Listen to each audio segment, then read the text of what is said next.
Hello, welcome back to the kitchen. The sun is shining brightly in the window, so I'm trying to avoid the glare, and I'm going to show you the ingredients that we're going to be using today, and maybe from that you can guess what we're going to be making.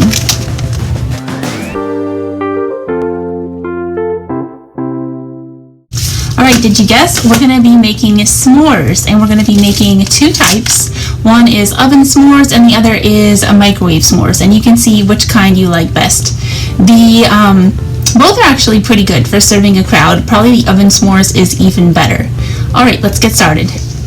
Alright, I'm going to start by figuring out how to use the broiler on this oven, which I think is probably the button that says broil. And okay, I forgot you have to hit start. Okay, start. Alright, I think the broiler is heating up now. Okay, and I just moved the oven rack up to the highest position inside the oven because broil means the heat is coming down from above. So we're going to have our tray of s'mores sitting there just under the broiler, getting heat from above. Bake is you get heat mostly from the bottom, just so you know the difference in the oven.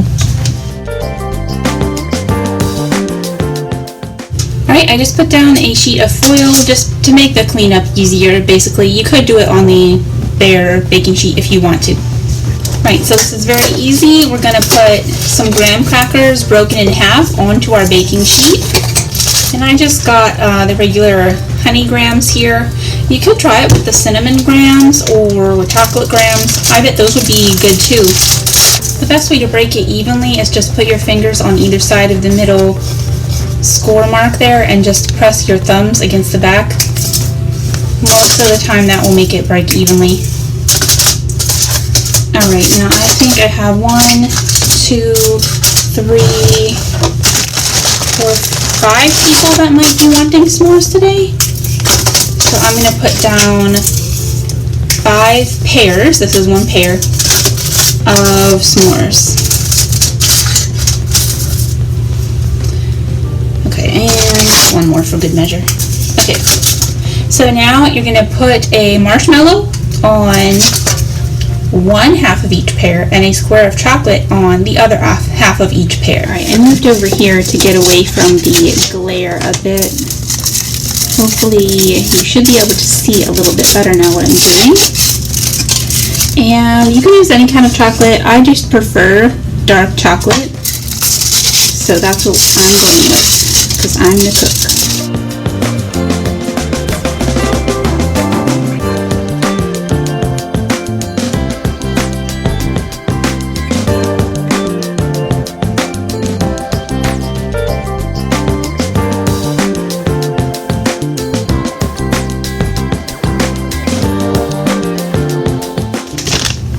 Okay, now we're going to put this under the broiler for 1 to 2 minutes, and we got to watch it closely.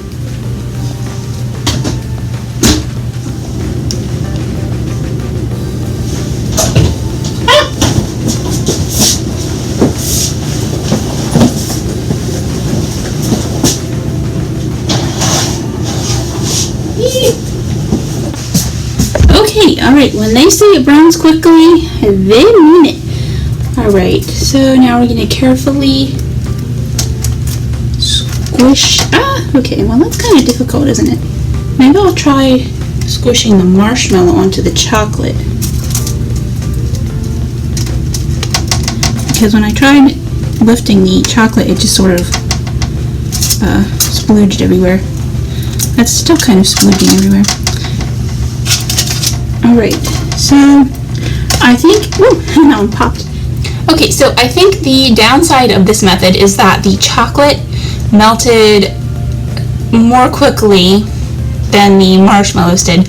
So the chocolate is already liquidy while the marshmallow is just right. So I'm wondering if he might want to have 2 separate baking sheets if I did this again and put them in separately to be able to control it a bit better, because I think I would want to put the chocolate in for slightly less long than the marshmallow. But I'm going to hurry downstairs and share these before they get cold. Oh gee, I made one too many. Guess I'll have to eat it myself.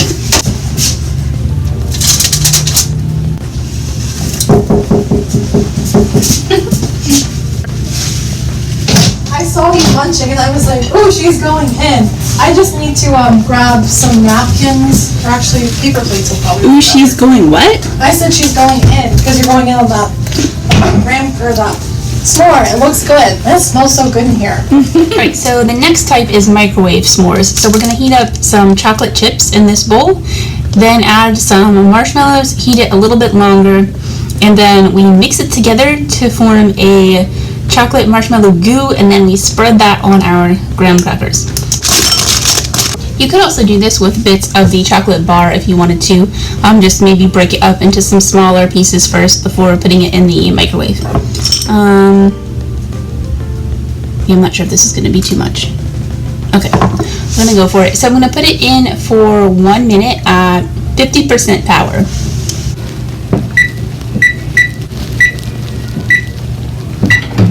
Alright, I stopped it after about 30 seconds just to check on it, and it's a good thing I did because it's already starting to get melty here. Every microwave is different, so what you do on one microwave isn't necessarily going to be right on another. So just keep an eye on it, and when in doubt, open it and check it. So you want to stir it like this. You can see that there's still whole chips there, but they are starting to melt down. So we're going to give it a good stir and then put it back in. I'm going to try another 30 seconds this time at 50% power.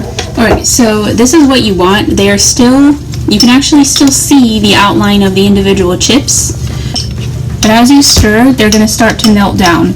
So you never want to microwave it or heat it over the stove top if you choose to do it that way. You never want to heat it for so long trying to get all the little lumps to disappear on their own, because that's going to be too long. You're going to burn it. So you only want to heat it till they are mostly dissolved, but you can still see it a little bit.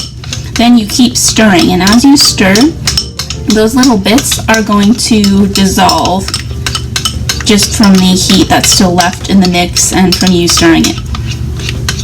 Because if you burn your chocolate, you have to start all over. Burnt chocolate's horrible. There's no saving it. So it's better to just heat it for a little bit less long than risk heating it for too long.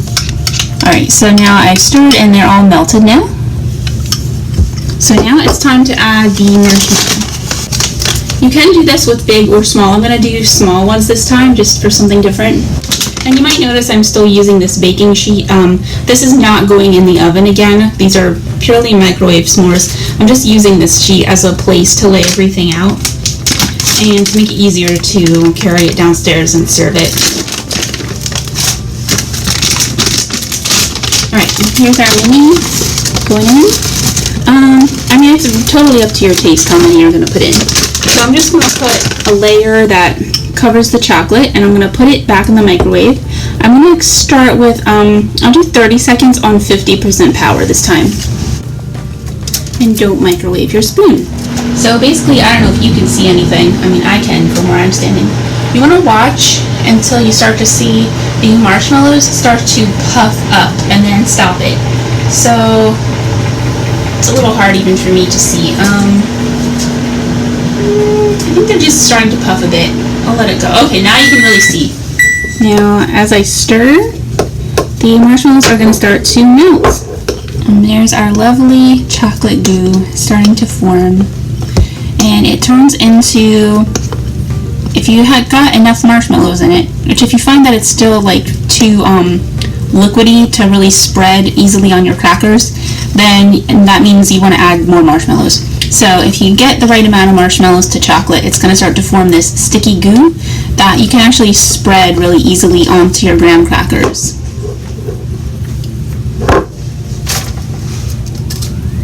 Like this. And then you just make a little Sammy, just like that.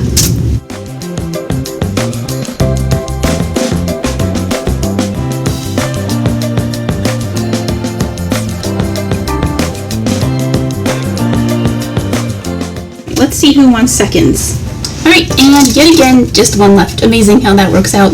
Alright, I'm glad you can join me in the kitchen this week. I hope you have a great rest of your week, and see you again next time. Don't forget about Sous Chefs, Teen Sous Chefs, which is coming up pretty soon here. I'll put in the flyer here so you can see the details.